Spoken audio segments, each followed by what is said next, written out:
Magandang araw mga katropa. Today's video po ay magseset up po tayo ng isa sa top selling brand namin na printer, yung Brother DCP 720DW.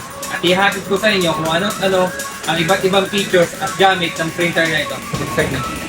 Si Brother DCP 720 po ay all-in-one printer na mayroong scan, print, copy, ADF at Wi-Fi. Ano po ba yung ADF? Yung ADF po is automatic document feeder na kung saan pwede ka mag-scan and Xerox ng long plus Wi-Fi. Ang Wi-Fi naman po, pwede ka na mag-direct print dito sa printer kahit walang internet through your mobile. Ito po ang kasama inside the box. Yung ink, black, yellow, cyan, at saka magenta. Ito rin po yung printer cable at saka yung power cord. Ito po yung ating paper tray na lagay natin po ng papel. Kung gusto mo siyang i-adjust ng long, pindutin lang po yung button na to.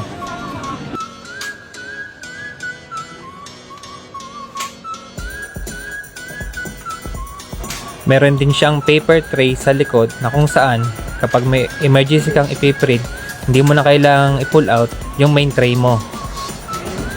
Ito po yung automatic document feeder na kaya po niyang mag-hold ng up to 20 sheets na paper. Iangat po natin ang magkabilang side upang mailagay po natin ang printer cable upang may connect po natin sa ating computer.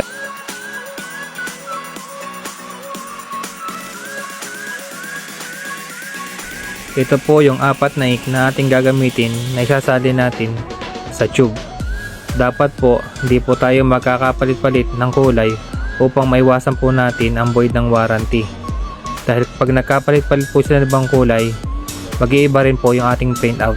Sayang naman po yung ating ibinili ng printer. Bawat tube naman po ay may sarili-sariling kulay.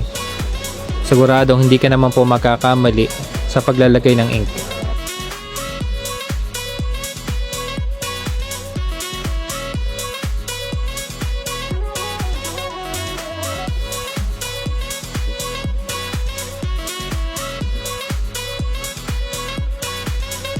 Matapos po natin i-refill yung apat na ink, sisimulan na po natin i-power on yung ating printer.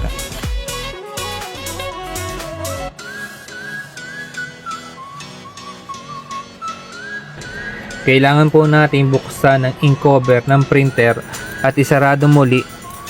Pindutin natin ang plus button upang i-absorb ng printer ang mga nilagay nating inks. Maghintay tayo ng 3 minuto para sa preparation ng printer.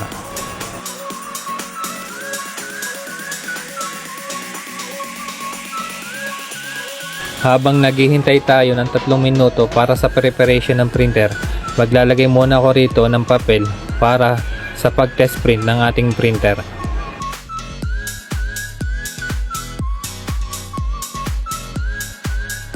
Ito na po yung test print quality ng ating printer. Test good po siya, tapos na po yung ating preparation ng printer.